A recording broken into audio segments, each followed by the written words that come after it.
Oi, pessoal, muito bom dia. Espero que todos estejam bem. Eu conclamo a vocês para nós elevarmos os nossos pensamentos até os pés do Divino Mestre Jesus nesta oração. Senhor Jesus, abençoa-nos, os teus servos, que nos consagramos hoje em corrente de oração. Ilumina-nos cada vez mais os anseios transfigurados para o teu reino, através da abnegação com que soubermos esquecer dificuldades e agravos para nos determos tão somente no auxílio aos companheiros de caminhada, ainda mesmo quando, Senhor Jesus, esses companheiros não nos entenderem. Ensina-nos, ó Mestre, que a felicidade é uma obra de construção progressiva no tempo, de maneira que os nossos defeitos se extingam nas fontes da tolerância recíproca, a fim de que as nossas almas encontrem a perfeita fusão diante de Ti, aos clarões do amor eterno. Hoje eu vou continuar, com esse livro, Rindo e Refletindo com Chico Xavier, do nosso irmão Simonetti.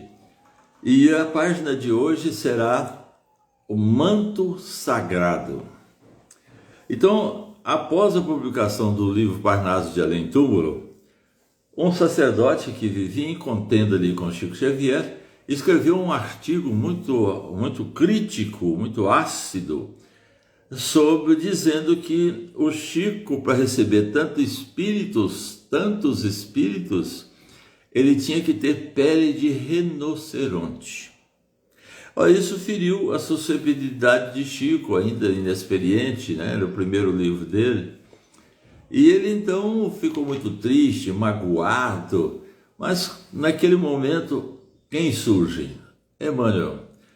E ele então reclama para Emmanuel: Emmanuel, eu não aguento, esse pessoal fica escrevendo essas coisas contra mim. Será que compensa ser médio para ficar recebendo essas críticas? E a irmã diz para ele: olha, você está transformando esse assunto em um assunto muito importante. Ele não tem importância nenhuma, para com isso. Mas aí ele diz: mas o padre diz que eu tenho pele de rinoceronte.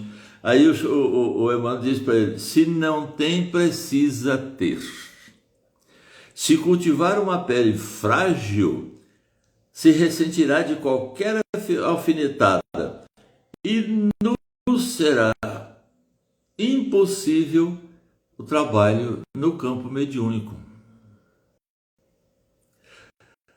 O médium não se conformaram, Ele começou e continuou no diálogo dele.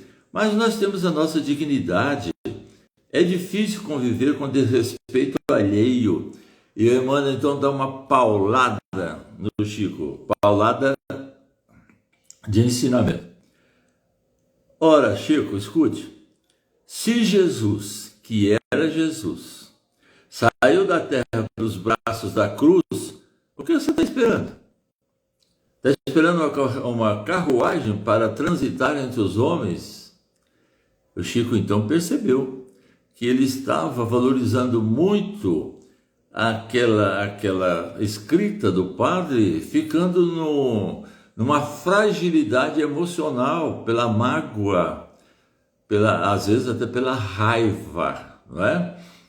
Então, o Emmanuel nos mostra que hoje nós estamos caminhando na área da medicina psicossomática, que está se atualizando para os princípios espirituais da Terra. Nós não somos corpos, nós somos espíritos, em experiência corporal. Portanto, nós, espíritos, somos a sede da saúde e da doença. Na dependência do que pensamos, do que falamos, de como agimos, na dependência das nossas emoções, nós vamos refletir através do perispírito, pelo duplo etérico, no corpo, levando emoções equilibradas ou desarmonizadas. Então nós precisamos sempre entender que, em não sendo corpos, nós precisamos estar atentos àquilo que nós jogamos para os nossos corpos. Eu, como sede da saúde e da doença, eu posso jogar para o meu corpo emoções equilibradas.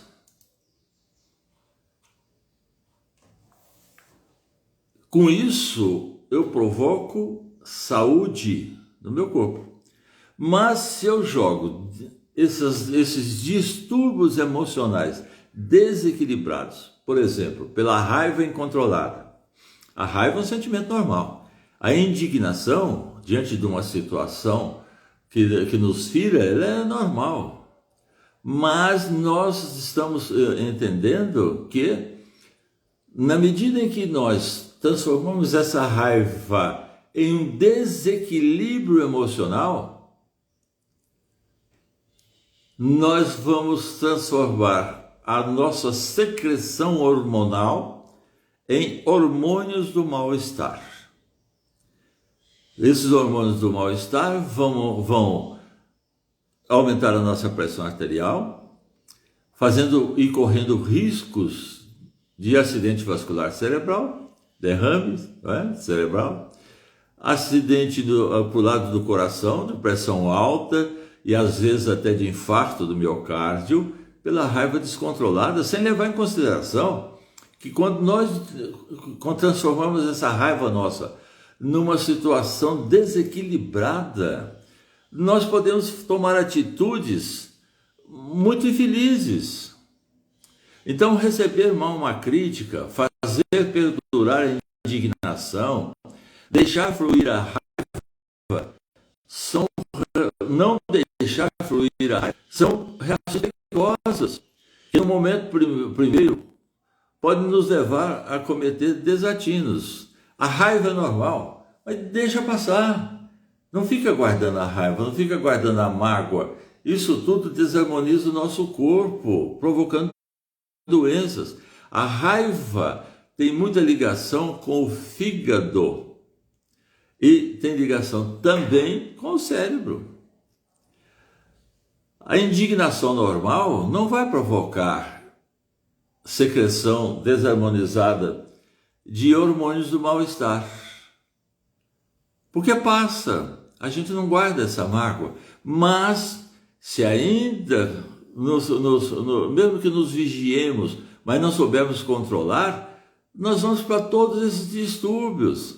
É só a gente observar que no momento da raiva a gente fica tenso, como se fosse um gato pronto para pular na presa, com distúrbios circulatórios, distúrbios gástricos, distúrbios dermatológicos, oftálmicos, e muitos que vão se instalar pelo nosso descontrole emocional. Então, aí nós vamos ter que ir para uma outra situação de reajuste. Quando nós, espíritos, nos descontrolamos, o corpo sofre.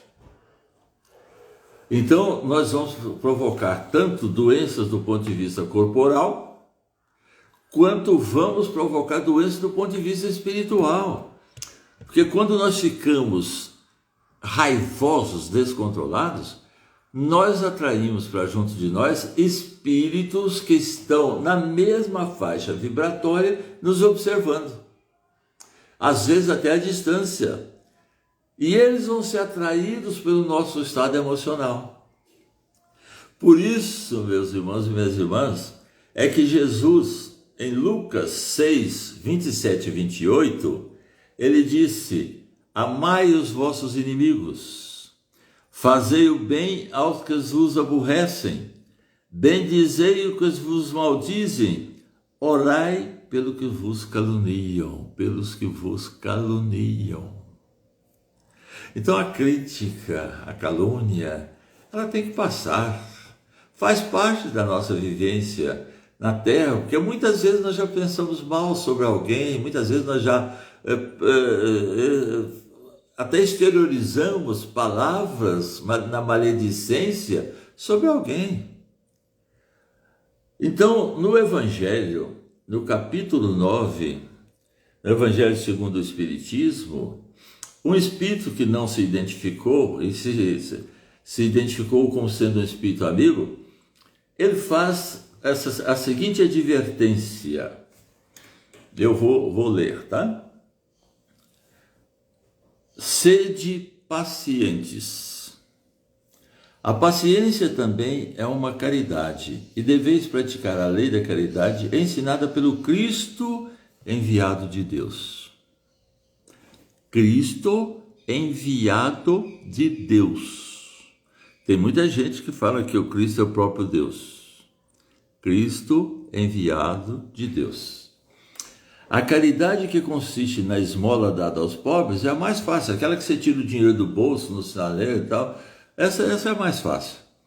Outra, porém, há muito mais penosa e, consequentemente, muito mais meritória, a de perdoardes aos que Deus colocou em nosso caminho para serem instrumentos de nosso sofrer e para nos porem à prova a paciência. Deus não nos dá paciência, gente. Tem muita gente que faz prece a Deus pedindo, Senhor, me dá paciência. Deus não dá paciência. Deus dá a oportunidade de você exercer a sua paciência. Como é que você está agindo e reagindo diante de uma situação inusitada, e principalmente de uma situação que fere o seu coração? A vida é difícil, bem eu sei, considerou o Espírito amigo. Compõe-se de 1000 nadas, que são outras tantas picadas de alfinetes, mas que acabam por ferir. Vai ferindo, você não esquece, vai armazenando, vai formando um poço de mágoas, e evidentemente que o seu corpo vai adoecer porque o seu espírito está doente. Se, porém, atentarmos nos deveres que nos são impostos, nas consolações e compensações que, por outro lado, recebemos, haveremos de reconhecer que são as bênçãos muito mais numerosas do que as dores. Mas a dor a gente dá valor. As bênçãos a gente desconsidera, a gente não fica pensando sobre elas, a gente fica pensando sobre aquilo que nos feriu, perdendo tempo.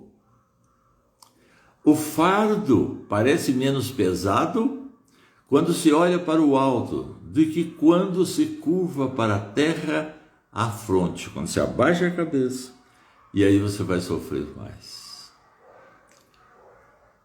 O Chico ficou num estado de tristeza também. E essa tristeza, na medicina chinesa, ela tem muito relação com os pulmões. E aí vai ter aquela dificuldade para respirar, falta de ar, mas principalmente é o início da depressão. Doença do século, tanto passado quanto deste.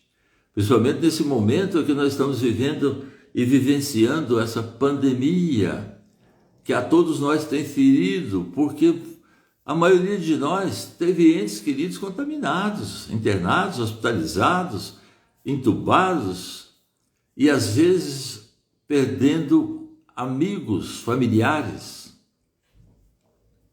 que desencarnam numa situação muito triste, onde estão em UTI, internados, sem visita dos parentes, dos familiares. Então, meus irmãos, guardar mágoa, ficar dando valor à calúnia, ficar dando valor à maledicência sobre nós, é o caminho para a depressão e para a doença. Quando André Luiz, na década de 40, escreveu a primeira vez sobre melatonina e sobre serotonina, A medicina terrena estranhou, porque nós não tínhamos conhecimento naquela época desses hormônios. Para vocês terem uma ideia, nós só conseguimos saber sobre a serotonina na década de 60, quando nós passamos a tentar dosar a serotonina, que abaixa muito no paciente em depressão. E na década de 80 que nós começamos realmente a dosar a serotonina e a valorizá-la no acompanhamento do paciente em depressão. Na medida em que ela volta a subir, significa que o paciente está saindo da depressão. Então, meus irmãos, nada de guardar mágoa. Ah, mas nós os espíritas, então vamos precisar ter uma pele de rinoceronte? Se não temos, temos que ter. Por quê? Vocês estão numa época em que isso está mais aceito. Eu que tenho uma época já anterior a de vocês, nasci com muitos anos antes de vocês, nessa encarnação, eu suportei várias vezes alguém debochar sobre o espiritismo, dentro de outras religiões, dentro dos próprios grupos de familiares, de amigos, de colegas de medicina, que olhavam para mim e me achavam como um ser extraterreno. Esse cara é doido com esses negócios aí de espiritismo.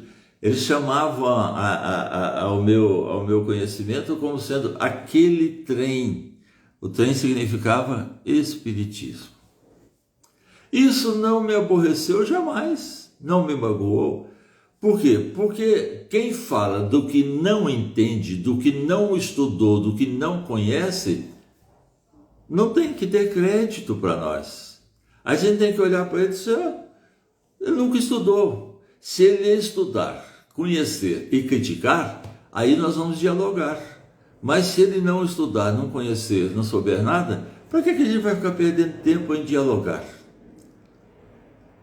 Se ele pedir ensinamento, a gente passa. Se ele pedir um atendimento, a gente faz. Se ele pedir uma assistência espiritual, a gente faz. Sem problema nenhum, com a maior alegria em ser útil. Mas ficar revidando a ofensa pela ofensa é perder tempo e é adoecer. Então, nesse momento de tanto desequilíbrio, tanta doença, vamos elevar os nossos pensamentos mais uma vez ao Divino Mestre Jesus, agradecendo em primeiro lugar aos nossos ancestrais, colocando na nossa tela mental o nosso pai, a nossa mãe,